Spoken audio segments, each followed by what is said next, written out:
এই ভিডিঅ'টোৰ জৰিয়তে আপোনালোকৰ মাজত আমি মাকৈ খেতিৰ 2-3টা কীট পতংগৰ বিষয়ে আলোচনা কৰিম যি 2-3টা কীট পতংগই যথেষ্ট ক্ষতি কৰে খেতিয়কক আৰু আপোনালোকে দেখিছে ভিডিঅ'টোত কেনেকৈ আপোনাৰ মাকৈত থোৰটোত সোমাই কীট পোকবোৰে নষ্ট কৰিছে আৰু পলুবোৰে আপোনাৰ গোটেইখিনি থোৰটো খাইছে। গতিকে কৃষকসকলে খেতিডৰাৰ তেওঁলোকৰ এই পোকবোৰ নলগাৰ আগতে পৰিভ্ৰমণ কৰি তেওঁলোকে চিনাক্তকৰণ কৰক কোনটো পোকে কোনটো সময়ত তেওঁলোকক খায়। গতিকে 3টা সময় হৈছে কি যে যিবোৰ খেতিয়কে আপোনাৰ নৱেম্বৰ মাহতে আপোনাৰ মাকৈ লগাইছে, এতিয়া তেওঁলোকৰ কি হৈছে যে মাকৈবোৰৰ ফল লাগিছে আৰু ফলবোৰতো আপোনাৰ কি হৈছে কবৱৰ্ম বুলি এটা পোকে আক্ৰমণ কৰে। আৰু এই কবৱৰ্মে কেনেকৈ আক্ৰমণ কৰে যে আপোনালোকৰ দেখিব কপটো অৰ্থাৎ মানে যেতিয়া ফলটোৰ ওপৰৰ পিনে আঁহ থাকে, সেই আঁহৰ পৰা আহোঁতে আপোনালোকে পলুটো দেখা পাব আৰু আঁহটোৰ সেই মূৰৰ পৰাই আপোনাৰ মানে ফলটো খাবলৈ আৰম্ভ কৰে আৰু গোটেই ফলটো নষ্ট কৰি দিয়ে, গাখীৰতীয়া অৱস্থাতে ফলটো নষ্ট কৰি দিয়ে। 2 নম্বৰতে আপোনালোকে যেতিয়া যিবোৰ খেতিয়কে জানুৱাৰী মাহত আপোনাৰ মানে মাকৈ খেতি লগাইছে তেওঁলোকৰ এতিয়া আঁঠুৰ সমান ওখ হৈছে আৰু আঁঠুৰ সমান ওখ হোৱাত আপোনাৰ মেক্সিমামৰে খেতিয়কৰে বৃহৎ সমৰ খেতিয়কৰে আক্ৰমণ দেখা যায় পথাৰত যে ষ্টেমবোৰৰ যিটো মজা খোৱা পোক ভিতৰত সোমাই কিনে পলুটো নষ্ট কৰি দিয়ে।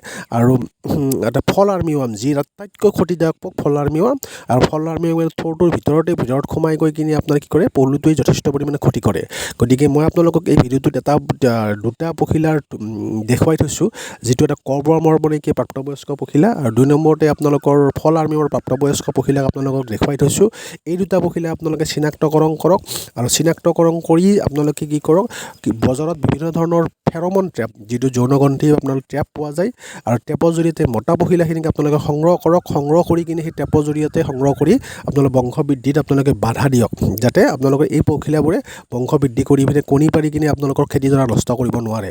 আৰু খেতিডৰা আপোনালোকে ব্যৱস্থাপনা লোৱাৰ আগতে আপোনালোকে এটা কথা মনত ৰাখিব লাগে যে এনেকুৱা ধৰণৰ ফেৰমন ট্ৰেপ যদি আপোনালোকে ব্যৱহাৰ কৰে তেতিয়াহ'লে আপোনালোকে কি কৰিব বিভিন্ন ধৰণৰ কীট পতংগৰ পৰা আপোনালোকে আক্ৰমণৰ পৰা বাচি থাকিব। গতিকে আপোনালোকক এই ভিডিঅ'টোত মই ধুনীয়াকৈ কেনেকৈ আপোনালোকে নিয়ন্ত্ৰণ কৰিব পাৰে আপোনালোকক দেখুৱাই দিছোঁ। এই পখিলাবোৰে আপোনালোকক কি কৰে যে যিবোৰ ফল আৰ্মিৱাম আছে ফল আৰ্মিৱাম আপোনালোকে কেনেকৈ ধৰিব যে যিবোৰ আপোনালোকৰ পাত আছে পাতবোৰৰ মানে কি কৰে আপোনাৰ স্ক্ৰেপিং কৰি দিয়ে, অৰ্থাৎ মানে এই পাতবোৰ পত্ৰবোৰ খাই পেলাই। পত্ৰবোৰ আপোনালোকে মানে কি পত্ৰৰ খালে আপোনালোকে বিভিন্ন দেখিব যে তাত সেউজীয়া ৰংখিনি আপোনালোকে নোহোৱা হৈ গৈছে পাতৰ আৰু খিৰিকীৰ ফলকৰ নিচিনা আপোনালোকে কিছুমান মানে কি দাগ স্পট দেখিব আৰু দেখাৰ লগে লগে গম পাব। আৰু ভিতৰত আপোনালোকৰ দেখিব যে মানে কি পলুটোৱেই আপোনাৰ লাৰ্ভাটোৱে ভিতৰত সোমাই কিনে গোটেইখিনি থোৰখিনি খাই পেলাইছে। ঠিক তেনেদৰে ষ্টেমবোৰৰো কি কৰে ভিতৰতে আপোনালোকে সোমাই কিনে পাতৰ আগত কণী পাৰে ভিতৰত সোমাই গৈ ভিতৰত পলুটোৱে সোমাই গৈ গোটেইখিনি থোৰটো খাই পেলায়।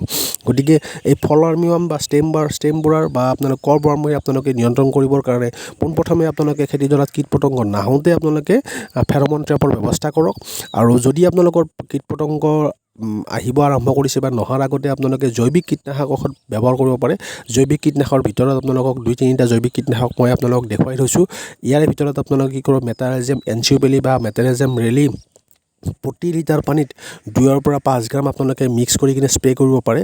বা আপোনাৰ কবৱৰ্ম আপোনালোকে কৰিবৰ কাৰণে NPV আপোনালোকে বজাৰত পাব, যদি পায় আপোনালোকে সেই বজাৰৰ পৰা আনি আপোনালোকৰ কবৱৰ্মৰ কাৰণে আপোনালোকে নিউক্লিয়াৰ পলিহাইড্ৰ'ছিছ ভাইৰাছ বুলি আপোনালোকে পাব বজাৰত। গতিকে সেই হিচাপে আপোনালোকে আনি স্প্ৰে কৰাৰ ব্যৱস্থা কৰক।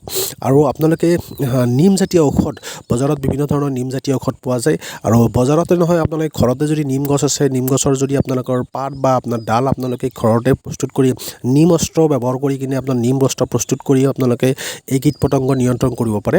আৰু এই দেখিব যদি বজাৰত আপোনালোকে পাইছে যে আপোনালোকৰ বিভিন্ন ধৰণৰ PPMত পোৱা যায় 500 ppm 1500 ppm বা তাতকৈ ওপৰত আপোনালোকে PPM পাব। সেই অনুপাতে আপোনালোকে কি কৰিব প্ৰতি লিটাৰ পানীৰ হিচাপত 5 পৰা 10 ml মান হিচাপত আপোনালোকে স্প্ৰে কৰি আপোনালোকে সপ্তাহত বা 15 দিনৰ মূৰে স্প্ৰে কৰিলে নিম ঔষধ যদি আপোনালোকে স্প্ৰে কৰে তেতিয়াহ'লে এই কীট পতংগৰ পৰা আপোনালোকে আক্ৰমণৰ পৰা বাধা দিব পাৰে আৰু নিয়ন্ত্ৰণ কৰিব পাৰে।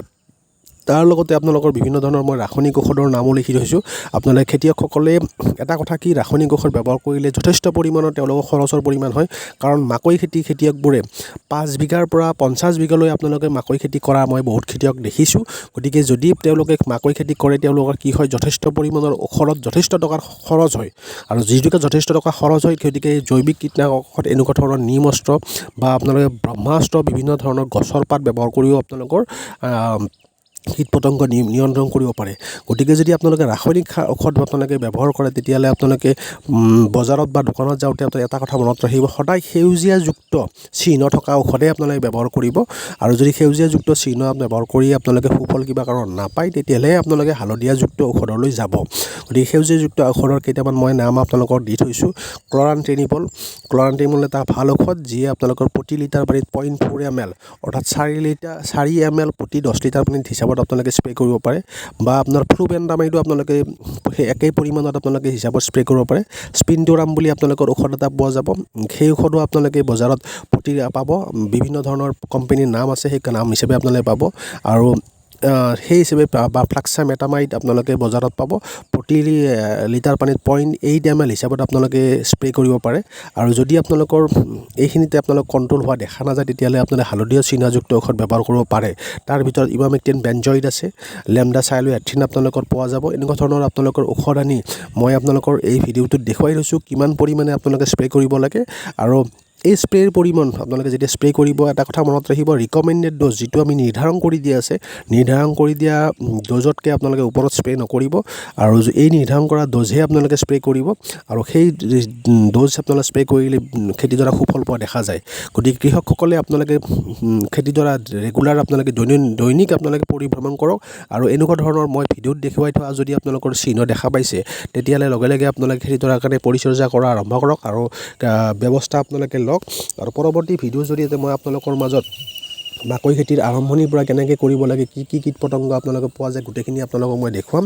আৰু এই ভিডিঅ'টো যদি আপোনালোকৰ ভাল লাগিছে আপোনালোকে শ্বেয়াৰ কৰক, অন্য খেতিয়কসকলেও আগ্ৰহ দিয়ক যাতে সকলোৱে লাভান্বিত হ'ব পাৰে। ধন্যবাদ।